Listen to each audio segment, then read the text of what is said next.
આજની ધર્મકથા. પ્રણામ. કનકરથ અને ઋષિદત્તાજી. લાંબુ ચરિત્ર. લગભગ 30 દિવસથી આપણે આ ચરિત્રની આસપાસ આપણને શોધીએ છીએ. ક્યાંક આપણને જડી જઈએ કે આવી ઉત્તમતામાં ક્યાંક આપણે પણ છીએ, એ શોધવાનો આ પ્રયત્ન. ઘર પરિવાર જે પુત્રથી પૂર્ણ થાય એ પણ થઈ ગયું. જીવનનો ઘણો ભાગ, આ બધા વ્યવહાર, આ સંબંધોને તાણાવાણા એ બધાને સાચવવામાં પૂર્ણ થયું. જરૂખેમ નિરાતે 2 જણ બેઠા છે અને સાહજિક રીતે કનકરથ રાજકુમાર ઋષિદત્તાજીને કહે છે, સંધ્યા કેવી અદ્ભુત ખીલી છે નહીં? અને અચાનક જ સખત પવન શરૂ થયો. ક્ષિતિજ ઉપર કાળા ભમ્મર વાદળ ઘેરાઈ ગયા અને ઋષિદત્તાજી કહે છે, દેવ, સંધ્યા તો વિલાઈ ગઈ, રંગો નષ્ટ થઈ ગયા અને રોનક પણ ચાલી ગઈ. કનકરથ આશ્ચર્ય વ્યક્ત કરતા પણ કહે છે કે વાત સાચી છે, બધું ક્ષણવારમાં ડૂબી ગયું.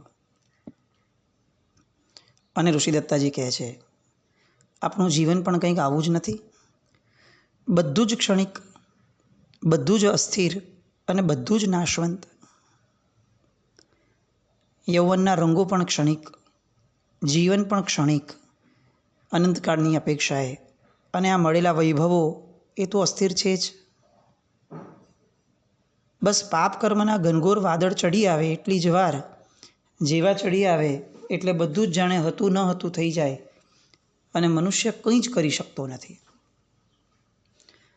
રાજા તરીકે જીવતો મનુષ્ય એ પાપ કર્મના ઉદયની સામે સાવ ગરીબડો થઈ અને ઉદયને સંવેદવા સિવાય, ઉદયને વહેવા સિવાય એની પાસે કોઈ વિકલ્પ જ નથી બચતો. કનકરથ મૌન છે. દૂર દૂર અંધકાર તરફ દ્રષ્ટિ જઈ રહી છે. નગરમાં દીપકો પ્રગટી ગયા હતા. એ અંધકાર આછો અને એમાં દીપકોનો ઝાંખો પ્રકાશ, એ જાણે કોઈ એક ગંભીર ચિંતન તરફ બંનેને લઈ જતું હતું. કનકરથ કહે છે, ખરેખર મને ક્યારેક આ રાજમહેલ, આ વૈભવો, આ સ્નેહી સ્વજનો બધું જ છોડી અને ક્યાંક ચાલ્યા જવાની તીવ્ર ઈચ્છા થાય છે. પણ થોડી ક્ષણો થાય ન થાય અને મન ફરી પાછું મોહમાયામાં લપેટાઈ જાય છે. અને ઋષિદત્તાજી કહે છે, નાથ, એ લપેટાવામાંથી બહાર આવવાનો સમય એ જાણે સૂચવવા માટે આજની સંધ્યા આપણને પ્રેરી રહી છે. જીવનની સંધ્યા આવે અને આયુષ્યનો પવન પૂર ઝપાટા સાથે નીકળી જાય અને બધું જ વિખેરાઈ જાય, એ પૂર્વે મનને આ મોહના લપેટામાંથી બહાર કાઢી અને એના ગંતવ્ય સ્થાન ઉપર સ્થિર કરવા માટે આપણે ક્યારે પુરુષાર્થ કરશું? અને કનકરથ કહે છે કે જેવી તારા મનની સ્થિતિ છે ને, એવી જ મારા મનની પણ સ્થિતિ છે. પણ ફરક એ છે ઋષિ, કે સંસારની દુઃખદ ઘટનાઓ જોવા મળે, સાંભળવા મળે ને ત્યારે મારો વૈરાગ્ય તીવ્ર અનુભવાય છે. એવા સમયે તો રાત્રે 1-2 કલાક સુધી આત્મચિંતન ચાલ્યા જ કરે કે સંસાર તો સ્વપ્નવત છે, જાણે આ બધું સુખ સ્વપ્ન હતું એવી રીતે વહી ગયું. એ સમયગાળા દરમિયાનમાં આત્માનું શુદ્ધ સ્વરૂપ બહુ જ ગમે છે અને સહજ રીતે આત્મધ્યાનની અંદરમાં ડૂબી પણ જવાય છે. પણ પછી એ માનસિકતા દ્રઢ નથી રહેતી. અને ઋષિદત્તાજી કહે છે કે કેમ આવો પુરુષાર્થ નથી કરવો? આપણો દ્રઢ સંકલ્પ હશે તો ધર્મ પુરુષાર્થ એ અશક્ય તો નથી ને? આપણા વિચારો, આપણા આદર્શો કેટલા બધા સમાન છે. ચાલો ને આપણે આ જ જીવનમાં આવો પુરુષાર્થ કરી લઈએ કે સંસાર પરિભ્રમણનો જ અંત આવી જાય. સર્વ કર્મોનો જ નાશ થઈ જાય, આત્મા સિદ્ધ બુદ્ધ અને મુક્ત થઈ જાય. અને આ આધ્યાત્મિક વાર્તાલાપ આ બંને યુગલ વચ્ચે, બંને પતિ પત્નીઓ વચ્ચે અસ્ખલિત રીતે ચાલતો રહ્યો. કોઈ ચર્ચા ન હતી કે જેમાં કોણ શું બોલ્યું ને એની પછી કોઈ કે શું પ્રત્યુત્તર આપ્યું એની કિંમત હોય. આ આત્મસંવેદનાઓ હતી. અને હકીકતની અંદરમાં પતિ પત્નીનો સંબંધ એ આવી સંવેદનાઓને ઝીલવા માટેનો તો સંબંધ છે. અને એટલે જ સંસારિક જીવનનું મંડાણ હોવા છતાં આપણી સંસ્કૃતિમાં એને પ્રભુતામાં પગલાં આ શબ્દ વપરાયો. દીક્ષા જીવનને પ્રભુતાના પગલાં ન કહેવાયું, લગ્ન જીવનને પ્રભુતામાં પગલાં કહેવાયું. અલબત્ત આજકાલ તો આ શબ્દ બોલાતોય નથી, પણ આપણી સંસ્કૃતિ માટે આ લગ્ન જીવનો કેટલા મહત્ત્વના હતા એ સમજવું, સમજાવવું આજની જનરેશનને બહુ જ જરૂરી છે. અતિશય ક્ષણિક થતી લગ્નને ફક્ત એક દૈહિક વ્યાપાર સમજી અને આજના બુદ્ધિજીવીઓએ જન્માવેલી બુદ્ધિમાં રાચતી આપણી આ જનરેશન એના સુધી આવા લગ્ન જીવનો પહોંચાડવા બહુ આવશ્યક છે કે જે બહુ સૂક્ષ્મ હતા, બહુ સાર્થક હતા. જે લગ્ન જીવનમાં મજાઓ હતી, સુખો દુઃખો અલગ હતા, પણ મજાઓ કોન્સ્ટન્ટ હતી. કારણ કે મજા એ આ સુખ દુઃખથી પર એવું તત્વ છે.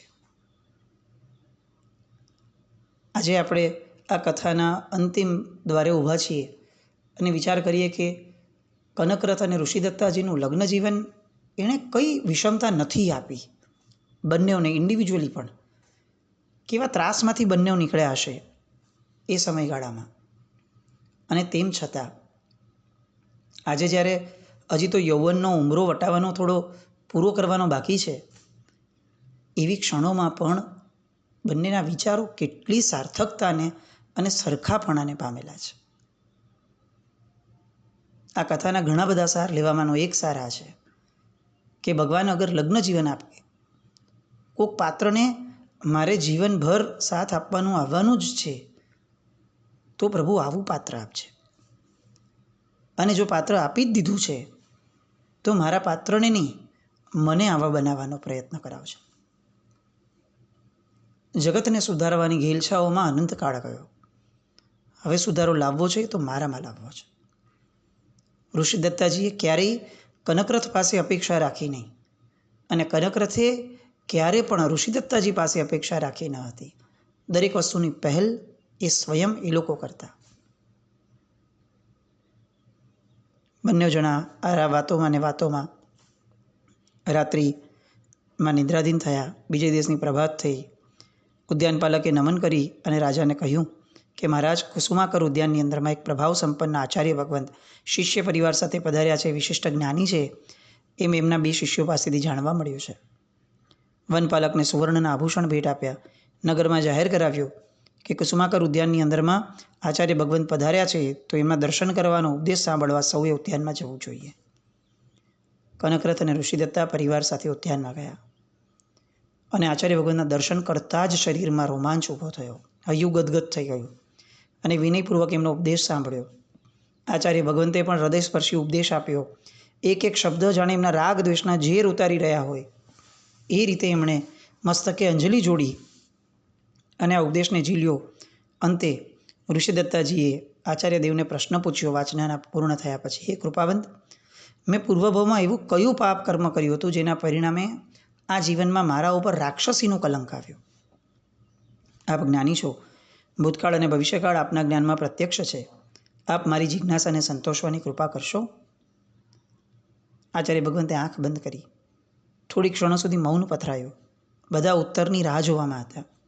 આખી પરષદા ઋષિદત્તાના એ પૂર્વભાવને સાંભળવા આતુર હતી. આચાર્યશ્રીએ આંખો ખોલી અને ઋષિદત્તાને સંબોધીને કહ્યું, હે પુણ્યશાલિની, તારા પૂર્વજન્મનો વૃત્તાંત સાંભળ.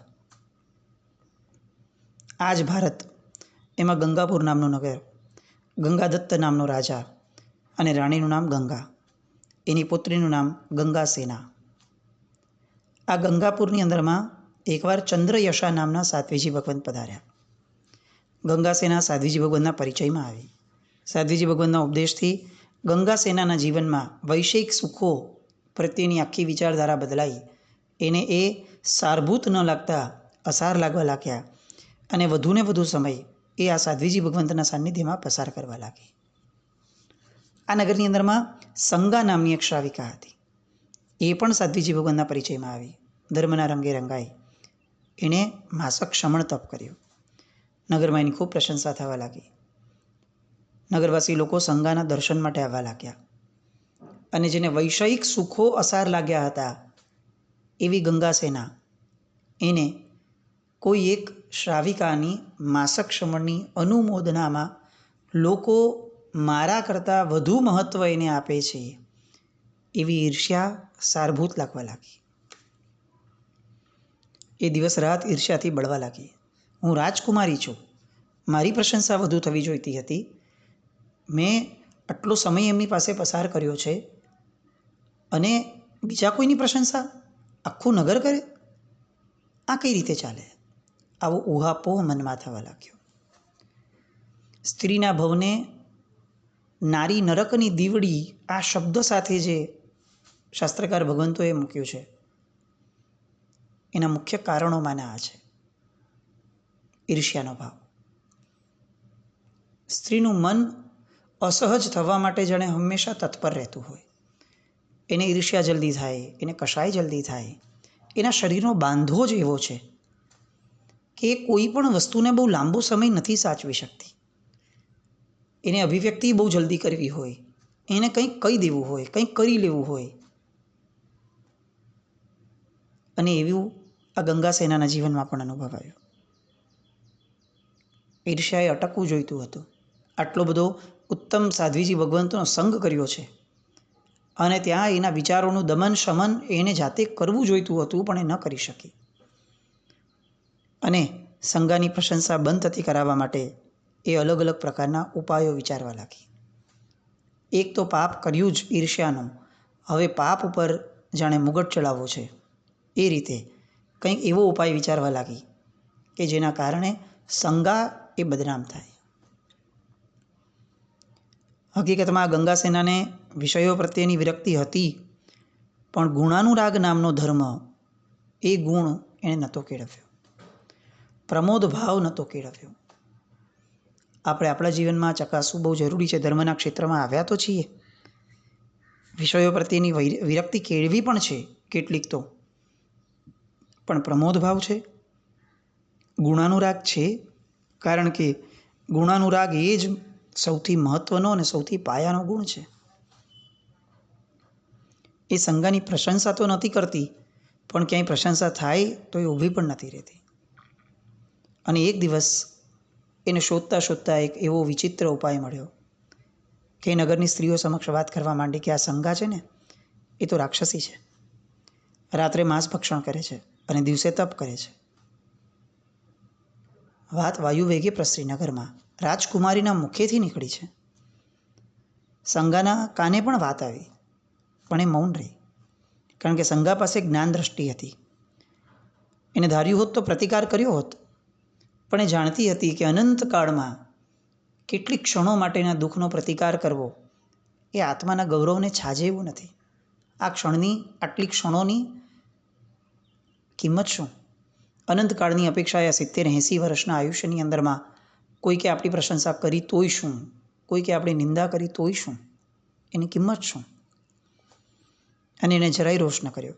પોતાના જ પાપ કર્મનો દોષ છોયો અને ખૂબ ક્ષમતા ભાવે એણે પોતાના જીવનના એ બાકીના સમયમાં ઉપવાસ આદિ તપશ્ચર્યાઓ દ્વારા એણે જીવન વ્યતીત કર્યું.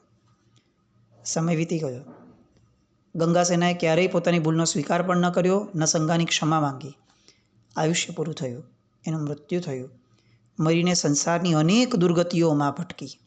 રાજકુમારી હતી, ધર્મના રંગે રંગાયેલી હતી, સાધ્વીજી ભગવંત સાથે રહી અને વિષયો પ્રત્યે વિરક્તિ કેળવી હતી, અને તાત્વિક વિરક્તિ હતી, ના પણ નહીં. અને તેમ છતાં દુર્ગતિઓની પરંપરામાં ભટકી. એક જ કારણ, ગુણાનુરાગ ન હતો, નંબર 1, અને નંબર 2, પોતાના કરેલા દોષોનો પશ્ચાતાપ નહોતો. સમય વીત્યો અને એ જ ગંગાપુરમાં ફરીથી એ રાજપુત્રી થઈ. યૌવનમાં આવી સાધ્વીજીનો સંયોગ થયો, સંસાર પ્રત્યે વૈરાગ્ય પ્રગટ્યો, ચારિત્ર ધર્મ સ્વીકાર્યો, સાધ્વી બની ગઈ. પણ સાધ્વી જીવનમાં કશાયો પર વિજય ના મેળવી શકી. એ ભવમાં પણ ક્રોધને પરવશ થઈ, મૃત્યુ સમયે પણ આત્મનિરીક્ષણ ન કરી શકી, કશાયની આલોચના પણ ન કરી. મરીને બીજા દેવલોકમાં ઈશાનેન્દ્રની રાણી બની, કારણ કે સંયમ જીવનમાં મૃત્યુ થયું હતું. દેવલોકનું આયુષ્ય પૂર્ણ થયું. હરિશેન રાજર્ષિની પ્રીતિમતીની કુખે પુત્રી તરીકે જન્મી, એનું નામ ઋષિદત્તા. સમજાયું બેટા? તારા પર રાક્ષસીનું કલંક કેમ આવ્યું? ઋષિદત્તાને પોતાના પૂર્વભવનો વૃત્તાંત સાંભળી અને સ્તબ્ધતા અનુભવાઈ. જાતિ સ્મરણ જ્ઞાન પણ થયું. એને સ્વયં પોતાના પૂર્વભવો જોયા અને જેવા આચાર્યશ્રીએ બતાવ્યા હતા એવા જ જોયા. એનું મન હવે સંસારના સુખો તરફ પૂર્ણ વિરક્ત બન્યું. કનકરથનું મન પણ વૈરાગી બન્યું. આચાર્ય ભગવાનને વંદન કરીને બંને રાજમહેલે આવ્યા. ભોજનાદિત્યને નિવૃત્ત થયા અને ઋષિદત્તાને કહ્યું, દેવી, કાવેરીથી સિંહરથ કુમારને અને રૂકમિણીને બોલાવી લઈએ, સિંહરથનો રાજ્યાભિષેક કરીએ અને આપણે ચારિત્ર માર્ગે પ્રયાણ કરીએ. ઋષિદત્તાજીએ પ્રસ્તાવ સ્વીકારી લીધો. તરત દૂતને બોલાવ્યો, કાવેરીથી બોલાવ્યા. બીજે દિવસે મહામંત્રીને બોલાવ્યા. ભાવના વ્યક્ત કરી અને એમને રોકવા પ્રયત્ન કર્યો અને કનકરથે કહ્યું, મહામંત્રી, આપ સુજ્ઞ છો, સંસારના સ્વરૂપને જાણો છો. છેલ્લા કેટલાય દિવસોથી મારા મનમાં અંતર સંઘર્ષ ચાલતો હતો. એમાં ગઈકાલે જ્યારે પૂજ્ય આચાર્યદેવના મુખે રાણીનો પૂર્વજન્મનો વૃત્તાંત સાંભળ્યો, ત્યારે એમની વૈરાગ્ય ભાવના દ્રઢ થઈ અને અમે બંને સંસાર ત્યાગ કરવાની ઈચ્છા પારસ્પરિક બતાવી. આપ સિંહરથને સંભાળજો. એનામાં અનેક સદ્ગુણો છે, પણ યુવાન વય છે. ક્યારેક કોઈ ભૂલ કરી બેસે તો આપ સુધારી લેજો. પ્રજાનું હિત એના હૈયામાં કાયમ રહે એ માટે સમયે સમયે માર્ગદર્શન આપજો. મંત્રીએ પણ આ વાતને ઝીલી. સામે કહ્યું કે હું તો હવે માંડ 2-4 વર્ષનો મહેમાન હોઈશ અને તેમ છતાં ચારિત્ર જીવન લઈ નથી શકતો. એનું મારા હૃદયમાં ભારોભાર દુઃખ છે. સિંહરથના રાજ્યાભિષેકની વાતો થઈ અને આખો મંત્રીગણ બધા જ રાજ્યને પોતાના પરિવારનો સભ્ય માની અને પોતાના કર્તવ્યોને જિંદગી પર્યંત બજાવવા માટે આશ્વસ્ત બનાવ્યા. મધ્યાહનનો સમય થયો. ઋષિદત્તાજીએ કીધું કે રૂકમિણી જાણશે ત્યારે એને કેવો આઘાત લાગશે. એ તો નાની છે, એના હૃદયમાં તો સંસારના હજી ઘણા સુખની ઈચ્છાઓ ભરેલી છે. આપણે એને શું કહેશું? અને એમણે એમ કહ્યું, કનકરથે, તારી વાત સાચી છે. જીવને પોતાની રાગ દશા જ દુઃખી કરતી હોય છે. એને આપણા બંને પ્રત્યે સ્નેહ છે એટલે આઘાત લાગશે, પણ સાથે એને સિંહરથ ઉપર પણ ઘણો સ્નેહ છે. બસ એ સિંહરથને સંભાળે એવું આપણે એને જણાવશું. આ લોકો આવ્યા, સિંહરથને જણાવ્યું. સિંહરથને કહ્યું કે જીવન ચંચળ છે અને અમને એવું લાગે છે કે હવે અમારે અવિલંબ આત્મકલ્યાણનો પુરુષાર્થ કરવા જેવો છે. વૃદ્ધાવસ્થા નથી આવી, છતાં કેમ આવો પુરુષાર્થ? સિંહરથના પ્રશ્નનો જવાબ આપે છે કે વત્સ, મૃત્યુ તો કોઈ પણ અવસ્થામાં નથી આવી શકતું. બધા મૌન થયા. રૂકમિણીને અચાનક આવેલી આ વાત થોડી ભારે લાગી. એ રડી, પણ અંતે તત્વજ્ઞાનની વાતો કરીને વિષાદ દૂર કરી અને નગરના બાહ્ય ઉદ્યાનની અંદરમાં ભદ્રયશાચાર્યજી બિરાજમાન હતા, ત્યાં એમની પાસે જઈ અને વિનંતી કરી કે ગુરુદેવ, અમને ચારિત્ર ધર્મ આપી આ ભવસાગરથી તારવાની કૃપા કરો. ગુરુદેવ પણ આશીર્વાદ આપે છે. જ્ઞાન બળે જુએ છે કે ચારિત્ર ધર્મની આરાધના કરી માનવ જીવન સફળ કરી લેવાની તમારી આ વાત એ તમારા અનાદિકાળના પરિભ્રમણનો અંત લાવી દેવાની છે. બધા જ સપરિવાર આવ્યા. શુભ દિવસે, શુભ મુહૂર્તે આચાર્યદેવે બંનેઓને દીક્ષા આપી. રથમર્દન નગરથી વિહાર કર્યો. સંયમ યાત્રાનો પ્રારંભ થયો. પ્રતિપળ વિનય, શ્રુતજ્ઞાનની ભક્તિ, સાધ્વી સંઘની અંદરમાં વયાવચ વગેરે ગુણો દ્વારા જ્ઞાન અને ધ્યાન સાથે તીવ્ર તપશ્ચર્યાઓ થઈ. ધર્મધ્યાનમાં લીન રહેવાનું થયું. સંયમ જીવનના વર્ષો પસાર થયા. આત્મવિશુદ્ધિ નિરંતર વધતી રહી અને એક દિવસ કનકરથ જંગલમાં એક પથ્થરની શિલા પર બેસીને ધર્મ ધ્યાનમાં લીન હતા. એ સમયે વીર્યોલ્લાસ વધ્યો. ધર્મ ધ્યાનમાંથી શુક્લ ધ્યાનમાં પ્રવેશ થયો. ઘાતી કર્મનો નાશ થયો અને કનકરથજીને કેવળ જ્ઞાનની પ્રાપ્તિ થઈ. ઋષિદત્તાજી પોતાની આ વયાવચની ધારા, સાધ્વીજી પર પ્રત્યેના અહોભાવની ધારા તપશ્ચર્યા, પોતાના પૂર્વભવોમાં કરેલા પાપના પ્રાયશ્ચિતનો ભાવ, એ બધામાં અતિ અતિ અતિ દ્રઢ બન્યા. ગુણિયલતા તો ક્યાં લેવા જ જવાની હતી. અસંખ્ય ગુણોનો તો જાણે ઉઘાડ થઈ ગયો હતો. હવે બસ બાકીના જ કેટલાક ઉઘાડવાના હતા. કર્મના પડોલો તૂટ્યા અને એક શુભ પડે. ઋષિ દત્તાજી પણ એ જ ભાવમાં કેવળ જ્ઞાનને પામ્યા. આ બંને કેવળ જ્ઞાનીઓની કથા 30 દિવસના સમયથી આપણે વાગોળી. આપણે બહુ નિકટ રહ્યા, બહુ ભીતરમાં વસવાના એમના એ ભાવો આપણે કદાચ સાચવી પણ રાખવાના ઘણા સમય સુધી. એક ડિફરન્સ હંમેશા રહેવાનો કે એ એમના ભાવમાં ભવનો અંત લાવી શક્યા. આપણે આ ભાવમાં ગમે તેટલું મથશું, ભવનો અંત નહીં લાવી શકીએ, પણ આપણા કેટલાક કષાયોનો અંત લાવવાનો પ્રયત્ન કરી શકશું. ઋષિ દત્તાજીએ જે મેળવ્યું એ મેળવવાની દિશામાં આપણે અગ્રેસર બની શકશું. આપણે સિદ્ધિ ન મેળવી શકીએ તો કંઈ નહીં, પુરુષાર્થ મેળવી શકશું. બસ એ સાતત્ય સાથેનો પુરુષાર્થ. ઋષિ દત્તાજીની અનેક વાતો, એ બધી વાતો અને એમના ગુણોને વારંવાર સાંભળી શ્રવણ દ્વારા આસેવન કરવાનો પ્રયત્ન. હું ખરેખર કહું, કેટલાક દિવસોથી જે ધારા વધી છે, ચોક્કસપણે જીવનમાં વારંવાર આ શ્રવણ કરવા જેવી ગાથાઓ છે. આ ચરિત્ર દ્વારા આપણે આપણા જીવનની અંદરમાં કેટલા બધા કષાયોને મૂળો પાડવા માટેનું બળ મેળવી શકશું. એકવારના શ્રવણ કરવાથી, વખાણ કરવાથી, અનુમોદના કરી લેવાથી આ ધર્મકથાઓ એ બહુ ફળદાયી નહીં બને. આ કથાઓ જીવનભર સાચવી રાખવા જેવી છે. આ ઉત્તમતાવાળા વ્યક્તિત્વો છેક નમીનાથ ભગવાનના સમયમાં થયેલા આજે પણ આપણને એટલા જ જીવંત થયા, આટલા હજારો વર્ષે. આ એમની કૃપા.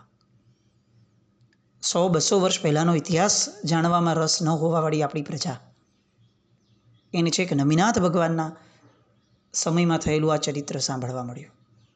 આ બધા પૂર્વાચાર્યોની કૃપા કે આપણા સુધી એમને પહોંચાડ્યું.